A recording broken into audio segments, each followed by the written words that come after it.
जेठानी के लिए ससुराल वालों से देवरानियों ने की बगावत। हवेली में ढोल नगाड़े बज रहे हैं। घर का आंगन मेहमानों से भरा है। कलेशी अपनी साड़ी का पल्लू ठीक करते हुए आंगन में आवाज लगा रही है। अरे मयूरी, कहाँ रह गई? अंदर क्या कर रही है? जल्दी बाहर आ, मेहमानों की खातिरदारी में बहुत काम बाकी है। अरे भगवान, क्यों चिल्ला रही है? अभी अभी तो सारा काम निपटा कर अंदर गई है। बेचारी को थोड़ा तैयार तो होने दे, शादी का घर है। माँ, मेरी मयूरी को तैयार होने में कितनी देर लगती है? वो तो बिना सजे धजे भी इतनी सुंदर लगती है कि देखते ही बनता है। बस 5-10 मिनट में आ जाएगी वो। अरे भाई अनंग, सच कह रहे हो? तुम्हारी बड़ी बहू मयूरी तो सच में बड़ी लाजवाब है। कोई कह सकता है कि उसे ब्याह हुए 10 साल हो गए हैं। आज भी देखो, एकदम नई नवेली लगती है। अब बिल्कुल मयूरी की सादगी का कुछ तोड़ नहीं। आज के जमाने में ऐसी बहुएं कहाँ मिलती जो घर का कोना अपनी मेहनत से सजा दे। तभी मयूरी तैयार होकर आंगन में कदम रखती है। उसकी सादगी देखकर सब उसकी तरफ देखते रह जाते हैं। अरे आप सभी का आशीर्वाद है मुझ पर। वैसे आप लोग मेरी तारीफ छोड़िए, अभी तो मेरी देवरानियां आने वाली हैं, आप लोग उनकी तारीफ करना। लो भाई देखो, भगवान ऐसी जेठानी सबको दे जो आने वाली बहुओं का इतना ख्याल रखती है। देख लिया माँ, यही है मेरी मयूरी, जो खुद से पहले दूसरों का सोचना जानती है।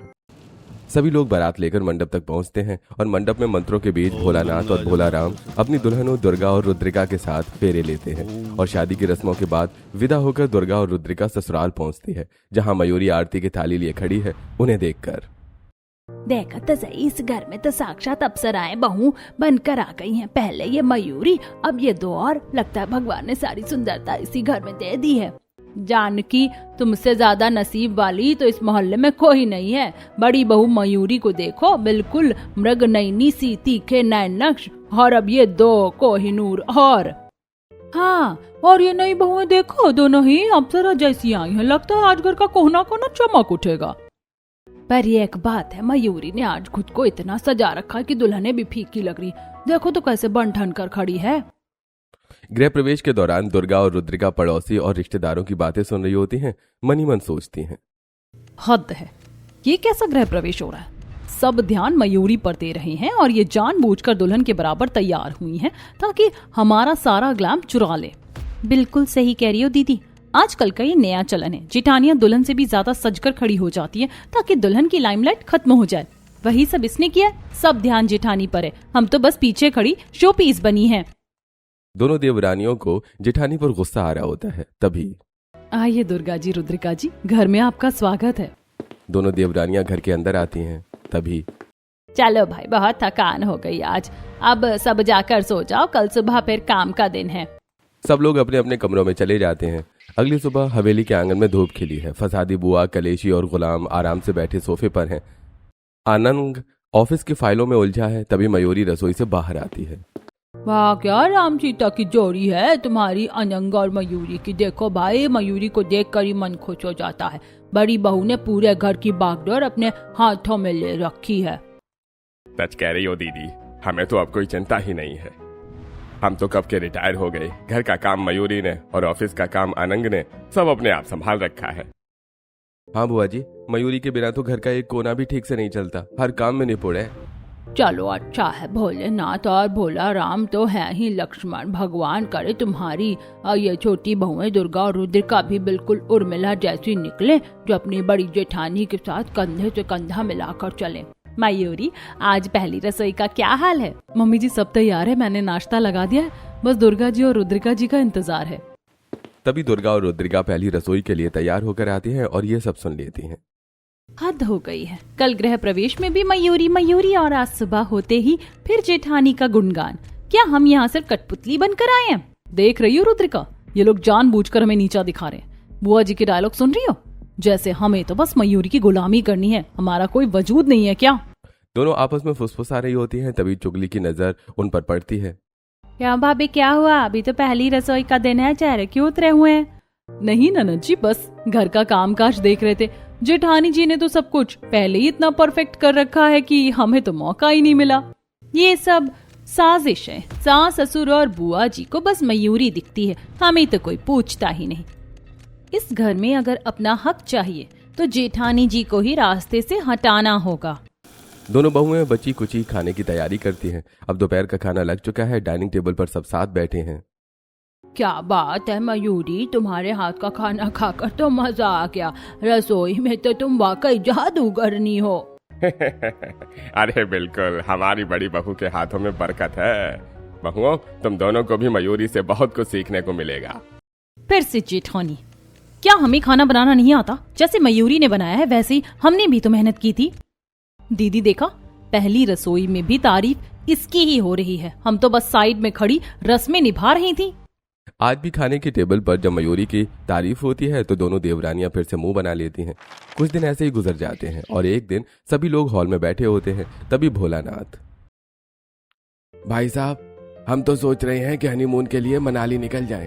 अब तो शादी को 8-10 दिन हो गए हैं। हाँ हाँ, तुम लोग घूम कर आओ, मैं तुम लोगों की टिकट, होटल और आने जाने की व्यवस्था करवा देता हूँ।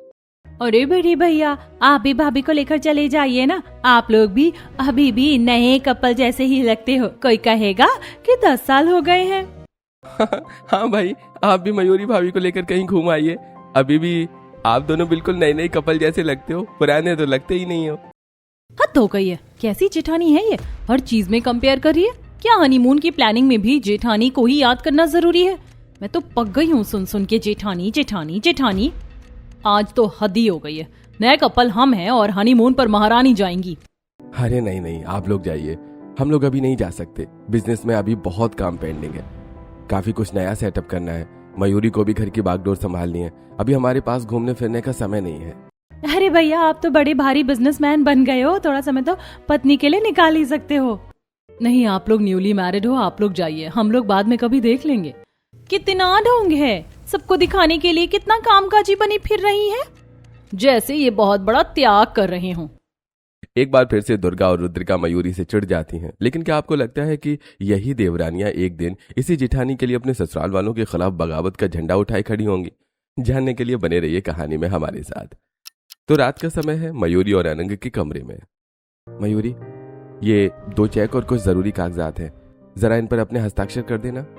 ये सब क्या है अनंग जी? आप तो जानते हैं मुझे इन कागजों की ज्यादा समझ नहीं है, ये सब इतनी अचानक से। अरे है, उसमें कुछ कानूनी पचड़े हैं। अगर मैं प्रॉपर्टी और बिजनेस अपने नाम रखूंगा तो मुझे बहुत सारे भारी टैक्स देना पड़ता है। मैंने मयूरी के नाम ट्रांसफर कर दिया है ताकि गवर्नमेंट की गाइडलाइंस के हिसाब से हमें काफी टैक्स में छूट मिल जाए। पर क्या ये सही है? मुझे डर लग रहा है, घर में अगर किसी को पता चला तो। किसी को पता चलने की जरूरत नहीं है, ये हमारे फायदे के लिए है मयूरी। मुझे तुम पर पूरा भरोसा है, इसलिए मैंने ये फैसला लिया है। ये बस कागजाती मामला है। क्या अनंग का ये फैसला मयूरी के लिए सुरक्षा का कवच बनेगा या उसके पतन की पहली सीढ़ी? खैर, देवरों की शादी के कुछ दिन बीत चुके हैं। दोनों देवर अपनी पत्नियों के साथ हनीमून पर गए हैं। मयूरी ने आज शुक्रवार का व्रत रखा है। अनंग जी, आज मेरा महालक्ष्मी का व्रत है, मंदिर जाना था, पर आज पैरों में बहुत सूजन है और भारीपन लग रहा है, आप ले चलेंगे क्या? अरे बहू, इतनी दूर है मंदिर, तू तो रोज पैदल जाती है, आज गाड़ी में क्यों जा रही है? पैदल ही चली जा, सेहत भी ठीक रहेगी। मम्मी जी, पैरों की सूजन और चक्कर जैसा महसूस हो रहा है, इसलिए सोचा। माँ रहने दो, मैं छोड़ देता हूँ उसे। वैसे भी मंदिर रास्ते में ही पड़ता है, वहीं से मैं ऑफिस निकल जाऊंगा। मयूरी और अनंग गाड़ी से निकलते हैं। मंदिर के पास पहुंचते पहुंचते अचानक मौसम बदल जाता है और मूसलाधार बारिश होने लगती है। अनंग गाड़ी एक तरफ रोकता है। अरे देखो कितनी तेज बारिश हो रही है, चलो तब तक गर्मा गर्म भुट्टा खाते हैं। दोनों गाड़ी से उतरकर एक छोटी सी टपरी के पास रुकते हैं। मयूरी बड़ी चाहत से भुट्टा खा रही है। मयूरी, आजकल तुम्हारे खाने पीने के ढंग थोड़े बदल गए हैं और ये चेहरे पर जो नूर है सच कहूँ तो तुम आज पहले से भी ज्यादा ग्लो कर रही हो। क्या बात है? पता नहीं अनंग जी, बस शायद व्रत की थकान है। अच्छा लेकिन तुम बहुत प्यारी लग रही हो। चलो बारिश थोड़ी कम हुई है, घर चलते हैं। जैसे अनंग और मयूरी घर को निकले, बारिश तेज हो गई। हाँ चलो मयूरी, घर जाने की क्या जल्दी है, मौसम कितना सुहाना है, थोड़ी लॉन्ग ड्राइव पर चलते हैं। नहीं नहीं अनंग जी, आप प्लीज घर ही चलिए, मुझे बहुत घबराहट हो रही है और गाड़ी भी थोड़ी धीरे चलाइए प्लीज। अनंग हंसते हुए गाड़ी की रफ्तार बढ़ा देता है। मयूरी बार बार टोकती है पर अनंग नहीं मानता। तभी सामने से आती दूसरी गाड़ी की लाइटें आंखों से चुभती हैं। अनंग स्टीयरिंग घुमाता है और गाड़ी अनियंत्रित होकर एक बड़े पेड़ से जा टकराती है। एक भयानक धमाका होता है। मयूरी झटके से बेहोश हो जाती है और अगले दिन सुबह। अनंग, अनंग कहाँ है? मुझे उनके पास जाना है। आप शांत हो जाइए, इस हालत में आपको आराम की जरूरत है। आराम नहीं, मुझे बस मेरे पति से मिलना है। कहाँ है वो? मैम प्लीज शांत हो जाइए, आपके बच्चे पर असर पड़ेगा। प्रेगनेंसी की बात सुनते ही मयूरी की खुशी का ठिकाना नहीं रहता। मैं माँ बनने वाली हूँ, सच में। मुझे ही खुशखबरी मुझे अनंग को सुनानी है, वो बहुत खुश होंगे। 10 साल बाद, पूरे 10 साल बाद। मयूरी जैसे बेड से उतरकर बाहर भागती है, कॉरिडोर में वो स्ट्रेचर पर अनंग को सफेद चादर से ढका हुआ देखती है। अनंग! मयूरी बेसुध होकर वहीं गिर पड़ती है। अनंग अब दुनिया में नहीं था। पूरे घर में मातम छा जाता है। भोलाराम भोलानाथ वापस आ जाते हैं और अंतिम संस्कार और बाकी क्रियाक्रम के 1 हफ्ते बाद मयूरी अपने कमरे में अनंग की तस्वीर लेकर बैठी हुई होती है। 10 साल, पूरे 10 साल मैंने उस पल का इंतजार किया था, जब मैं अनंग को ये बता सकूं कि हमारे घर में एक नई जान आने वाली। भगवान, तुमने ये कैसी परीक्षा ली जिस खुशी के लिए हम तरसते थे। आज जब वो दस्तक दे रही है तो तुम उसे मनाने वाला ही छीन ले गए। क्यों कहा मैंने उनसे कि मुझे मंदिर ले चलिए? काश मैं उस दिन घर से बाहर ना निकली होती। तभी कलेशी कमरे में आती है। तू ही है वो कलंक जो मेरे बेटे को खा गई। तू ही थी ना जो जिद करके उसे मंदिर लेकर गई थी। तू मेरे बेटे की हत्यारी है। मम्मी जी, मैंने नहीं। चुप कर, मुंह मत खोल अपना। ये उल्टा है, करम जलिए मेरे बेटे को डस गई, नागिन है। मैंने मना किया था, कहा था कि मत जा। दोनों देवरानियां आवाज सुनकर वहां आती हैं। मम्मी जी प्लीज शांत हो जाइए। जो हुआ वो किसी के हाथ में नहीं था। दीदी पहले इतने सदमे में है। दीदी आप रोइए मत, सब ठीक हो जाएगा। माँ जी, इस हालत में दीदी को हमारे सहारे की जरूरत है। सहारे की नहीं, इसे घर से निकाल देने की जरूरत है। इसने मेरा घर उजाड़ दिया, मेरे बेटे को छीन लिया। आज के बाद ये इस घर की बहू नहीं, मेरे बेटे की कातिल है। मैं कातिल नहीं हूँ मम्मी, मुझे नहीं पता था कि ऐसा कुछ हो जाएगा। मेरा अनंग चला गया, मेरा सब कुछ चला गया। मयूरी जोर जोर से रोने लगती है। पति की मौत को 1 महीना बीत चुका है। मयूरी सफेद साड़ी में गुमसुम रसोई में खाना बना रही है। तभी कलेशी चिल्लाते हुए रसोई में आती है। ओ करमजली, अभी तक खाना नहीं बना? मेरे बेटे को तो खा गई, अब क्या हम सबको भी भूखा मार कर ही दम लेगी? क्या ठान रखा है तूने? माँ जी बस 2 मिनट, वो चक्कर आ रहे थे तो। तभी ऑफिस का एक मैनेजर फाइल लेकर आता है। नमस्ते, मुझे मयूरी मैम के सिग्नेचर चाहिए थे। इस फाइल को क्लियर करवाना जरूरी है। इसके सिग्नेचर? मेरे बेटे का बिजनेस है, उसकी मौत के बाद मेरा और मेरे पति का हक है। तू इस फाइल पर दस्तखत क्यों लेगा? मैम आपको नहीं पता, सर ने सारी प्रॉपर्टी, सारा कारोबार और घर की पूरी बागडोर मयूरी मैम के नाम पर कर दी थी। कानूनी तौर पर अब घर और बिजनेस की एकमात्र मालकिन यही है। मैनेजर की बात सुनकर कलेशी, गुलाम और दोनों देवरानियां हैरान रह जाते हैं। क्या सब कुछ इसके नाम? और हम क्या सोच रहे थे? हम तो इसकी दूसरी शादी करवाने की प्लानिंग कर रहे थे ताकि घर से इसका नामो निशान मिटा सकें। हद हो गई, हमारे हाथ में कुछ भी नहीं है। अगर ये जेठानी पलट गई तो हम तो सड़क पर आ जाएंगे। भैया ने ये क्या कर दिया? वाह, भाई ने तो भाभी को इस घर की रानी बना दिया और माँ ने नौकरानी। अनंग ने ये क्या कर दिया है? हे भगवान! सबकी आवाज सुनकर मयूरी रसोई से बाहर आती है और फाइल पर साइन कर देती है। लेकिन मैनेजर के जाने के बाद गुलाम और कलेशी भोलानाथ और भोलाराम को कमरे में बुलाते हैं। देख लिया, जिस बड़े भाई को तुम अपना आदर्श मानते थे, उसने अपने मरने के बाद अपने ही माँ बाप को बेघर कर दिया। ये सारी जायदाद अब इस कातिल के नाम है। भैया ने ऐसा कैसे कर दिया? क्या उन्हें हम पर जरा भी भरोसा नहीं था?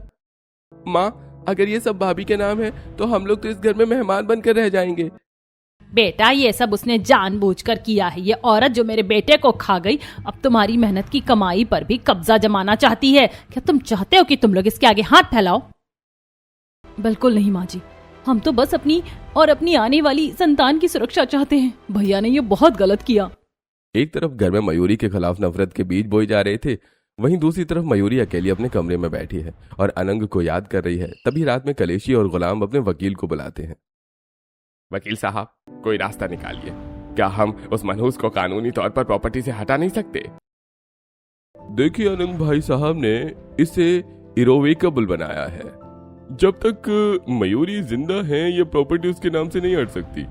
वो खुद भी चाहे तो ट्रांसफर नहीं कर सकती, और अगर उसका बच्चा होता है तो कानूनी तौर पर वो बच्चा इस पूरी जायदाद का वारिस हो जाएगा। क्या? यानी अब ये प्रॉपर्टी हमारी कभी नहीं होगी? भैया ने तो हमें कहीं का नहीं छोड़ा। पूरी जिंदगी की कमाई उस औरत के नाम कर दी, हमें कंगाल कर दिया। बेटा, वो गरीब घर की लड़की है, वो तो ये सब हड़प कर कल को यहाँ से चली जाएगी और हम लोग सड़क पर होंगे। अब इसे हटाने के लिए पैतरा अपनाना होगा कि सांप भी मर जाए और लाठी भी न टूटे। इसे इतना मानसिक और शारीरिक टॉर्चर करेंगे कि ये खुद ब खुद अपने आप को खत्म कर ले। घर में मयूरी के खिलाफ साजिश शुरू हो जाती है। पति की मौत को 1.5 महीना बीत चुका है। घर के सभी नौकर हटा दिए गए हैं। कलेशी पड़ोस की 2 औरतों के साथ बैठी है। मयूरी पोंछा लगा रही है। देखो, सारा घर का काम इसे ही करना है। पति क्या मरा, मयूरी तो जैसे आजाद हो गई। मयूरी पसीना पोंछती है। उसके लंबे घने बाल उसकी पीठ पर लहरा रहे हैं। वो पानी का ट्रे लेकर आती है। कलेशी मान गए भाई, पति मरे हुए अभी कितना ही वक्त हुआ है, पर तेरी बहू का रूप देखो निखरता ही जा रहा है। बाल इतने लंबे और घने, कोई कहेगा इसे कोई दुख है। मुझे तो शक है कहीं कोई चक्कर वक्कर तो नहीं चला रखा है इसने। नहीं चाची जी, ऐसी बात नहीं है। मुंह बंद रख अपना और जा बाहर से सब्जी लिया, कामचोर कहीं की। अगले दिन दोपहर का समय है। मयूरी बालकनी में कपड़े सुखाने गई है। नीचे गली में वही पड़ोसने गुजर रही हैं। देख देख, कपड़े सुखाने के बहाने कैसे झांक रही। कल तो दूध वाले से इतनी देर तक हंस के बतिया रही थी। हाँ मैंने भी देखा। ये औरतें तुरंत अंदर आती हैं और सीधे कलेशी के पास जाकर चुगली शुरू कर देती हैं। कलेशी अपनी बहू को सुधा ले, छत पर मटक मटक के चलती है और उसका चेहरा कैसे चमक रहा है। जरूर बाहर कुछ तो चक्कर है। हाँ, थोड़ा ध्यान रखो वरना आजाद तितली है, उड़ जाएगी। चल चलते हैं। पड़ोसियों के जाते ही कलेशी आग बबूला होकर छत की ओर भागती है। तो ये हो रहा है, पति के जाते ही तूने नए गुल खिलाने शुरू कर दिए। दूध वाले और सब्जी वाले से हंस हंस के बातें करती है, शर्म नहीं आती तुझे? अम्मी जी, मैं सिर्फ काम की बात कर रही थी। तेरी ये खूबसूरती, ये चमक, ये सब उसी का नतीजा है। रुक, तेरी आशिकी का मैं अभी अंत करती हूँ। वो मयूरी को बालों से खींचकर नीचे ले आती है। अगर ये सच है तो मयूरी इस घर की साख पर धब्बा है। पापा जी, मैं बेगुनाह हूँ, ये सब झूठ है। अब तू इस घर से बाहर कदम नहीं रखेगी। घर में पहले से कलेश जारी है। तभी अचानक कलेशी की माँ भिनभिनी जी घर में आती हैं और सारी बातें सुन लेती हैं। कलेशी, ये क्या हो रहा है? एक तो बेटा चला गया, ऊपर से बहू के नए रंग ढंग। माँ, मैं क्या करूँ, मैंने तो बेटा खोया है और ये इस उल्टा करम जली को याशी से फुर्सत नहीं है। मैं हूं ना, आज ही पाप मुक्ति की विधि होगी। इसे गंजा किया जाएगा, तभी मेरे नाती की आत्मा को शांति मिलेगी और ये घर कलंक से मुक्त होगा। दादी सा और कलेशी रसोई के पास बैठी मयूरी को जबरदस्ती एक कोठरी में खींच ले जाती हैं। नहीं दादी सा, ये सब पुरानी बात है। आज के जमाने में इनकी क्या जरूरत है? मेरे पति भी ऐसा नहीं चाहते तो मुझे छोड़ दीजिए, मैं विनती करती हूँ। मयूरी की एक नहीं सुनी जाती। भिनभिनी जी नाइन को बुलाती है और मयूरी के हाथ बांध दिए जाते हैं। रोते चिल्लाते हुए उसे गंजा करना शुरू किया जाता है और मयूरी के वो घने बाल जमीन पर गिरने लगते हैं। अगले 2 दिन बीत जाते हैं। मयूरी कोठरी से बाहर नहीं निकलती। तभी दुर्गा और रुद्रिका को एहसास होता है। रुद्रिका, दीदी 2 दिन से बाहर नहीं आई, खाना भी वैसे का वैसा ही रखा है, क्या हुआ है उन्हें? दोनों देवरानियां आसपास नजर दौड़ाती हैं। तभी वहां मयूरी सिर पर पल्ला लिए रसोई में जाती दिखती है। अरे मयूरी भाभी, आप? और आप अजीब सी कैसी लग रही हो, और सर पर ये पल्ला क्यों है? हटाओ उसे। दुर्गा मयूरी के सिर का पल्ला हटा देती है। तभी दीदी, ये किसने किया? आपके बाल, इतने सुंदर बाल थे आपके। हम तो हमेशा आपसे जलते थे कि आपके बाल इतने अच्छे क्यों हैं। ये किसने कर दिया? बाजी और दादी ने। उन्होंने कहा कि मैं अशुभ। उन्होंने मुझसे मेरा वो रूप छीन लिया जो अनंग को पसंद था। ये सब झूठ था। उन्होंने कहा था कि वो आपकी दूसरी शादी करने वाली है और ना जाने क्या क्या। यानी उन्होंने हमें गुमराह किया। मयूरी धीरे धीरे अपनी सारी दास्तान सुनाती है, जिसे सुनकर दीदी, आज से आप अकेली नहीं है, अब हम बगावत करेंगे। बहुत हो गया ये जुल्म। दुर्गा और रुद्रिका गुस्से में वहां से चली जाती हैं, लेकिन उनकी बातें चुगली सुन लेती है और अपनी माँ को जाकर बता देती है। माँ, अगर ये दुर्गा और रुद्रिका भाभी मयूरी के साथ आ गई तो हम कभी भी मयूरी को अपना गुलाम नहीं बना पाएंगे। तू चिंता मत कर बेटा, मैंने इंतजाम सोच लिया है। इसके बाद कलेशी उसी दिन मयूरी को घर के पीछे स्थित स्टोर रूम में बंद कर देती है और चालाकी से चुगली के साथ बैठकर कोठरी के बाहर कंडे और गीला कचरा जला देती है, जिसका धुआं सीधे कोठरी के झरोकों से अंदर जा रहा है। थोड़ी देर के बाद, मम्मी जी दरवाजा खोलिए, यहाँ बहुत धुआं है, मुझे सांस नहीं आ रही है। मेरे बच्चे, भगवान के लिए मेरे बच्चे को मत मारिए। आज ये कलंक हमेशा के लिए मिट जाएगा। न मयूरी रहेगी, ना इसकी औलाद, और ना ही सारी प्रॉपर्टी का झगड़ा। कलेशी और चुगली वहां से चली जाती हैं और तभी घर का वॉचमैन रामू घबराया हुआ भागता हुआ अंदर आता है। छोटी मालकिन, गेस्ट रूम के पीछे वाले स्टोर रूम में बहुत अजीब आवाजें आ रही हैं। ऐसा लग रहा है कि अंदर कोई बंद है और दम घुटने से चिल्ला रहा है। स्टोर रूम में? देखो जरा, मयूरी दीदी घर में नहीं है ना? हाँ, कहीं वो मयूरी दीदी? ये भगवान, चलो दुर्गा देखो क्या हो रहा है। दुर्गा और रुद्रिका भागती हुई पीछे गार्डन की तरफ जाती हैं और धुआं निकलता देखकर दंग रह जाती हैं। वो चिल्लाते हुए दौड़ती हैं। रामू जल्दी आओ, दरवाजा तोड़ो, अंदर भाभी है। रामू और देवरानियां मिलकर दरवाजा तोड़ते हैं। मयूरी फर्श पर बेहोश पड़ी है। दीदी, दीदी आंखें खोलिए, ये क्या कर दिया माँ जी ने? इन्हें तो यहाँ मार डाला जा रहा था। हम अब तक क्या कर रहे थे? हम भी इस जुल्म में बराबर के हिस्सेदार थे। अब हमें ही कुछ करना होगा। मयूरी को बाहर निकालकर पानी पिलाया जाता है। मुझे लगा था कि मैं आज मर जाऊंगी, मेरे बच्चे को बचा लो। शांत हो जाइए दीदी, आज के बाद आपको एक खरोंच भी नहीं आएगी। अब हम चुप नहीं बैठेंगे। माँ जी को लगा था कि वो इसे खत्म कर देंगी, लेकिन अब सच में बगावत शुरू होगी। उसी दिन दोपहर में कलेशी और गुलाम डाइनिंग टेबल पर खाना खा रहे हैं। तभी दुर्गा और रुद्रिका आती हैं। चलिए भाभी, आज आप कोठरी में नहीं बल्कि यहाँ हमारे साथ टेबल पर बैठकर खाना खाएंगी। ये क्या बदतमीजी है? इसे यहाँ बैठने की हिम्मत कैसे हुई? ये तो इस घर की विधवा है, इसका हक अब कोठरी में ही है। माँ जी, आज से नियम बदल रहे हैं। भाभी अब हमारे साथ यहीं रहेंगी और यहीं खाना खाएंगी। तुम लोग होश में तो हो? तुम किसके खिलाफ खड़ी हो रही हो? तुम लोग क्या चाहती हो?